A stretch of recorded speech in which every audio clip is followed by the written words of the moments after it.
Hello everyone and welcome to week 10 of the TBL. Your New York Empoleons are 5-4. We've got our playoff spot locked up. We are not the 1 seed. In fact, we will probably more than likely be the 4 seed, but that is okay by me if that happens. We're most likely going to get paired up against Hef in the first round of the playoffs, but we do have one more week of the regular season to get through before we can get to that playoff, and we are going to be facing Alex and the Wisconsin Whimsicotts. Alex Cool Rocket. Last time we faced him, we did manage a convincing win, but that could change entirely here. Now, this battle is sort of just for fun. We've already got our playoff spot locked up, so we're not going to be killing ourselves over this one.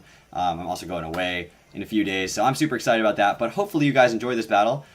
We are expecting him to bring Raichu, Alolan Form, Mega Abomasnow, Garchomp, Togedemaru, Victini, and Alakazam. On my side, we're bringing Jolteon, Claydol, Cradily, Mega Absol, Tapu Lele, and Scolipede. Now, if all goes well, I'll see you guys back here in a second with that. Now, before we get started, if you guys missed the team builder yesterday, I encourage you to watch that. I recorded that video at like 1:15 in the morning, so it's a pretty interesting one. I'm really quiet, but otherwise, you know, it's pretty interesting that I like what I think about and what I do at 1:15 in the morning. I'm not re-recording. I try to record the team builder always before I record the battle, just so you guys know. That way I don't use things that happen in the battle in the team builder. It's more of like what I expect to happen and how good I am at preparing my team and stuff like that. So anyway, welcome back, and here we go. We are going to jump right into this with Alex. We are not going to waste any more of your time before this battle starts. Week 10 of the TBL, Season 3, the final week of the regular season. And he goes Garchomp. I mean, last time I faced him, I knew it was going to be a Scarf Chomp. I had to play as if it's a Scarf Chomp. Scarf Chomp does so much work against my team. Jolteon outspeeds a Scarf Chomp, so I do get that opportunity. But otherwise, really, really afraid of that. Now, other things on his team. Garchomp, Aerodactyl, Umbreon, Milotic, Mega Abomasnow, and Victini. So I have a lot of that right. Milotic comes instead of the Raichu. And we've got Aerodactyl instead of Togedemaru. I thought he'd bring Togedemaru against me just to bring Togedemaru against me, but he did not think he had a good matchup in this fight, and I probably agree with him there, but that doesn't mean that I wouldn't have loved to see Togedemaru get some screen time here. On my side, he's got the Garchomp. Jolteon getting its Toxic or its Quick Feed up with its Flame Orb is probably helpful to me, and it outspeeds everything on his team except a Scarf Chomp without it. And I think that's a good start. I'm going to go with that. If he does lead with the Scarf Chomp, I will just immediately switch out into my Cradily and not worry too much about it. Scarf Chomp is pretty terrifying to my entire team. He definitely could have wrecked me with that last time. I got lucky with a switch in on that, taking it out early on. But you know, he could definitely just walk right through me with a Scarf Chomp in this battle if he plays his cards right. Alright, so Jolteon comes out and Aerodactyl comes out. Now, I will not outspeed that naturally, so I do have to watch out for that. I will only outspeed that after I get my Flame Orb up. He could just set up his rocks here. That is what he, I believe, did last time. I could go for a Volt Switch. I could go for a Reflect. He may have Earthquake. Now, I do have to watch out for that. What would an Earthquake from a regular Aerodactyl, not a Mega Aerodactyl, do? It has a chance to kill, especially if he's adamant. So I can't take that option. Really don't want to lose Jolteon right now. I could go into Claydol here, which has the Rapid Spin, it has the Stealth Rocks of my own, and it has Ice Beam. So all good things to deal with an Aerodactyl. So I'm just not going to deal with this potential Speed Tie if he's Scarfed or anything like that. There's his Stealth Rocks. I did think he might just set those up, and that would have been a huge chance to get a Volt Switch off, but I couldn't take that chance first turn. It wasn't worth it when I had a free switch into my Claydol, which has the Rapid Spin and the Stealth Rocks of its own as well. So it's pretty. I mean, it's a free switch into this Aerodactyl. He may have Ice Fang, sure. That's not going to do very much to my Claydol anyway, and I'm not going to worry too much about it. Now, the next thing to think about is I clicked Ice Beam really, really fast, but his switch into this is Milotic, and I could have just set up my own rocks and then either switched out or gone for a Rapid Spin next turn. I've got to slow down a little bit. I know it's week 10, I know we're just having some fun, but he's got the Crunch, so that's a little bit stronger than Ice Fang, but again, I'm not expecting it to do inordinate amounts of damage, and there's an Ice Beam, so we're going to get that damage off on this Aerodactyl, break a potential Sash, see what we can do So it does a decent amount of damage. I think potentially setting up my own rocks here is going to be really valuable against his Victini, so I'm going to do that instead of rapid spinning here. If the rocks are up on my side of the field, that's okay. My team isn't super weak to rocks at all. In fact, only Scolipede is weak to rocks, and I'll probably only bring Scolipede in one time later on to try to sweep. So I'm not going to worry about the rocks on my side of the field as much. At this point, he could switch out knowing that I have that Ice Beam. He knows it doesn't kill.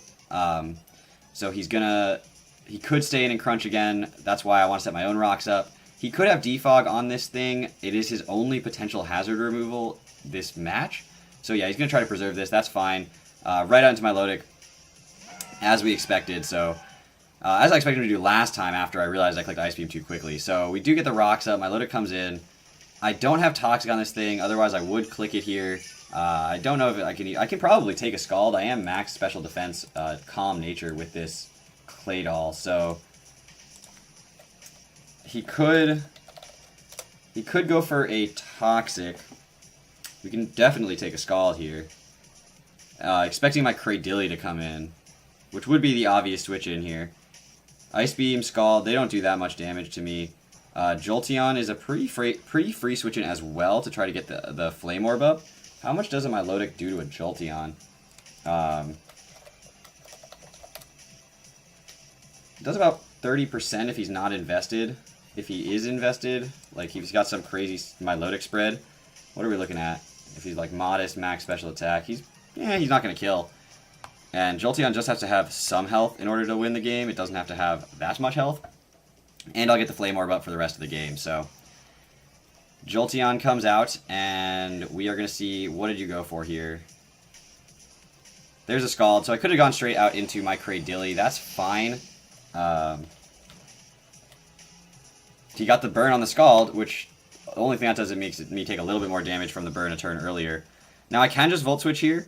That's free. If he does go into his Garchomp, then obviously that's not perfect. But I can Hidden Power Ice the Garchomp unless he's running Assault Vest, which Assault Vest Garchomp or you know, Yachi's Garchomp, it's not as scary. I could also just set up a Reflect here, but I think I'm going to click Volt Switch, and if he does go into the Garchomp, he does go into the Garchomp. And there's the Garchomp, that's fine. Definitely could have clicked Hidden Power Ice there, predicting the Garchomp to come in. Not making that aggressive of a play yet. My Jolteon does outspeed everything, including a Scarf Chomp. And so I could just attack, and if it's a Scarf Chomp, then he's dead. If it's not a Scarf Chomp, then I don't have to worry about it as much. But losing Jolteon here, do I want to lose Jolteon here? Jolteon outspeeds the rest of his team. It handles a lot of his threats. I really don't want to lose Jolteon here, so I think I'm just gonna hard switch out right back into my Claydol here. Claydol's gonna have Ice Beam for this Garchomp. He knows that I have that, so he could go for he could go right back into my Milotic, but I can at least spin away the rocks if he does do that. So we're gonna be able to switch out. There's the Outrage.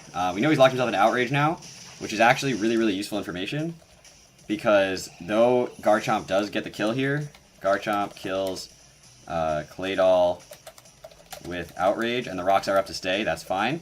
I can just go straight out into Tapu Lele here, and I have a Choice Scarf on the Lele. Doesn't matter if he's Scarf Chomp, although we do get to know right now, and I get to click a completely free Moonblast and just kill this Garchomp straight up. Now, if he is Assault Vest Garchomp, he may be able to take this, but he's still locked into Outrage, so I'm not going to worry about it. So he is Scarf. That is really good to know, because I believe that this straight up kills.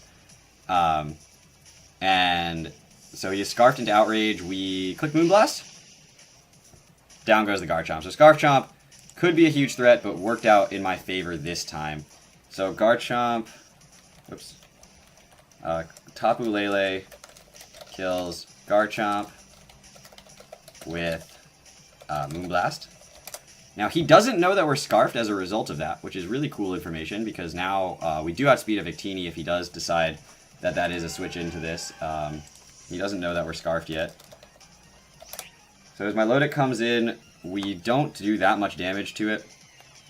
So I'm just going to switch out into Cradilly here.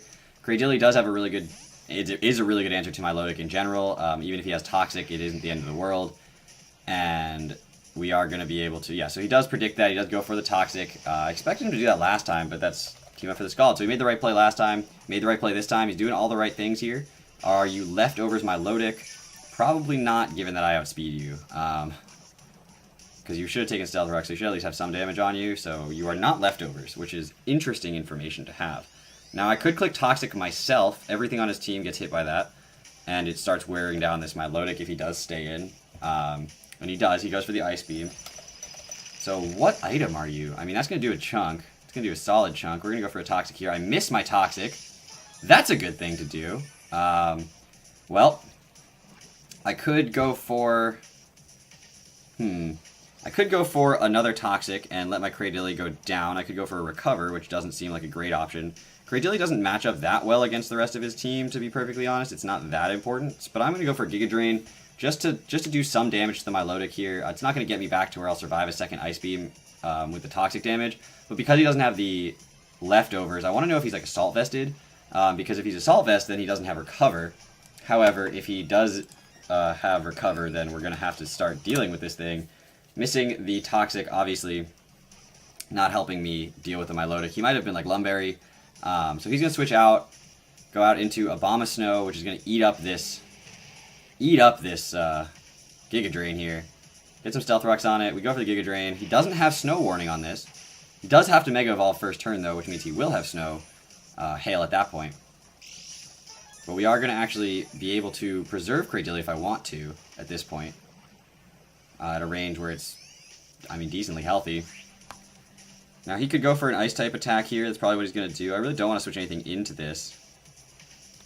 So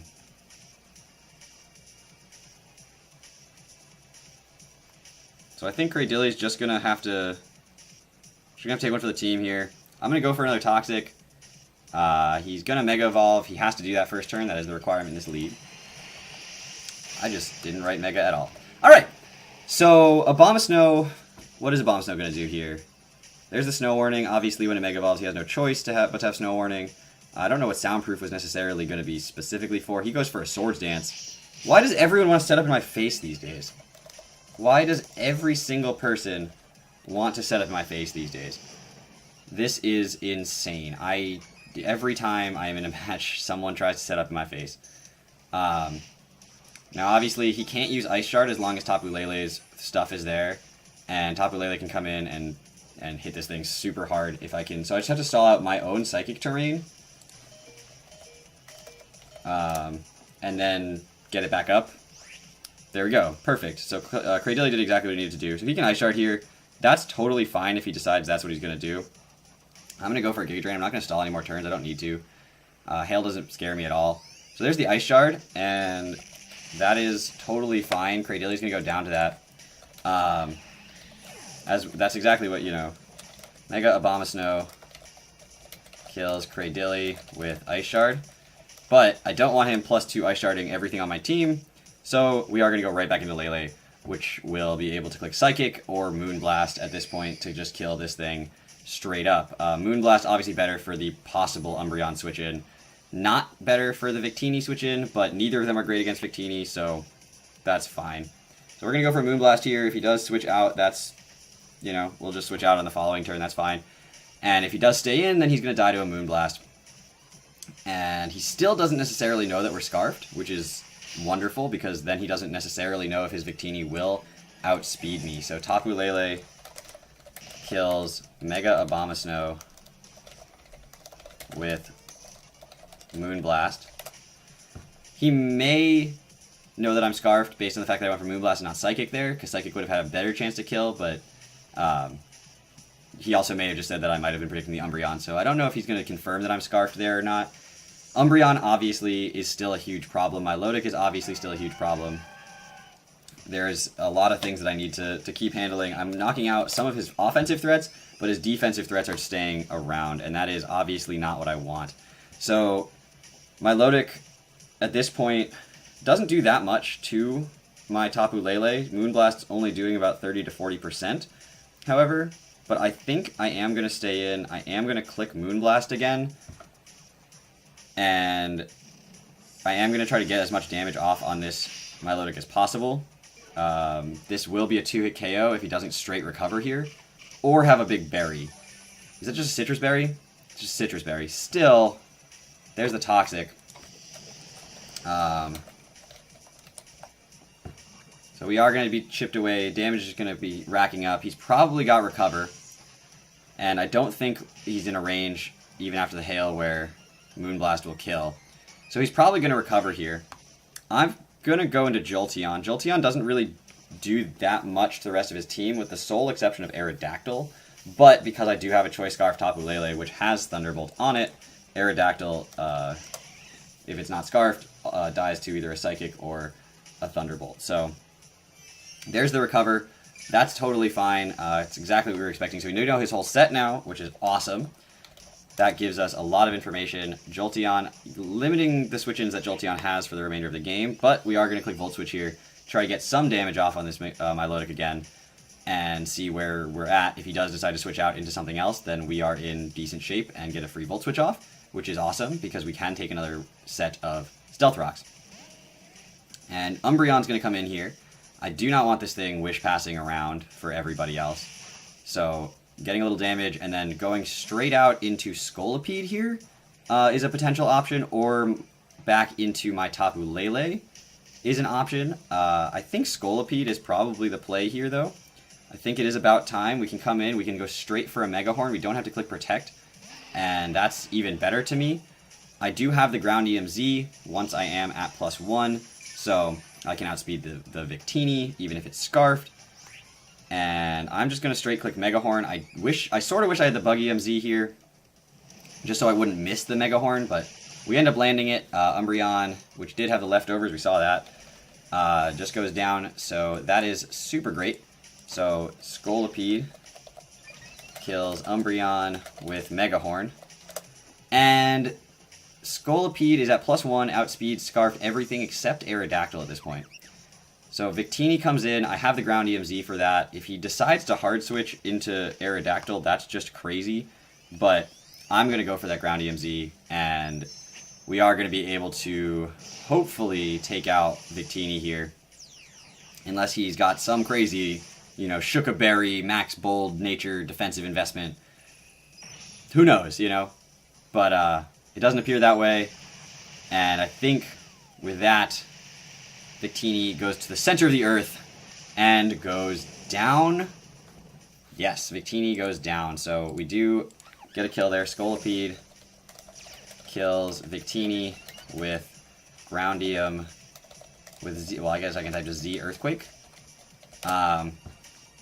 Gets to +2, which means it'll outspeed Scarf Aerodactyl, which we know it's not because he went for Stealth Rock and for Crunch earlier. And Milotic can come back in here. He could be max physical defense. I definitely can't one-shot a Milotic, but I also have no real reason to preserve my Scolipede anymore. So I'm going to go for a Mega Horn here. We are going to land it a second time, which is pretty great. That'll bring him down to about 50%. And if he gets the burn here, then I don't know. So he doesn't get the burn. He can definitely go for a Recover here. I expect him to do so. As a result of that, do I go out into Jolteon yet? Probably not. I mean, I think I have to get Mega Absol in safely. So it's more a matter of how long it takes him to kill me. So I'm just going to go for a Mega Horn. We're probably going to miss this one. No, we landed this one. That's exciting. And doesn't kill. He goes for the Recover, but he's going to have to attack me eventually.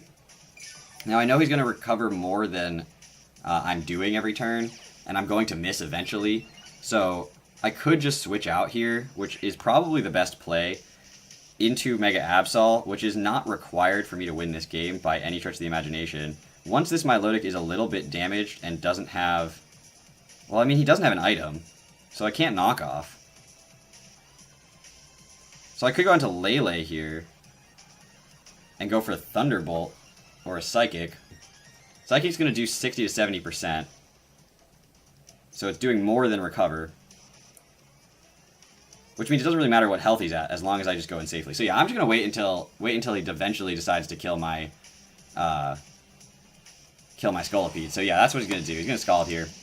So Milotic kills Scolipede with Scald. And now I can go out into Lele, which can do about 70%. Or I can go to Jolteon, and then go into Lele after a Volt Switch. I don't know if I like going into Jolteon first. Psychic's only doing about 60%. But Jolteon can handle the Aerodactyl, and if not, Absol can definitely handle the Aerodactyl. So we are going to go into Lele. We are going to go for a Psychic here.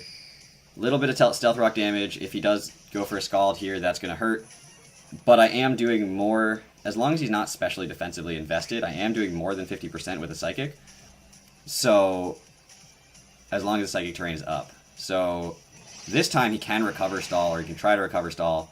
But he can't, because I am doing more than 50% with that, which is awesome to see. So he can't recover stall me out for my Toxic. I don't think he's going to get enough turns out of that. In fact, I think this is the turn where I'm going to take him out, which is amazing.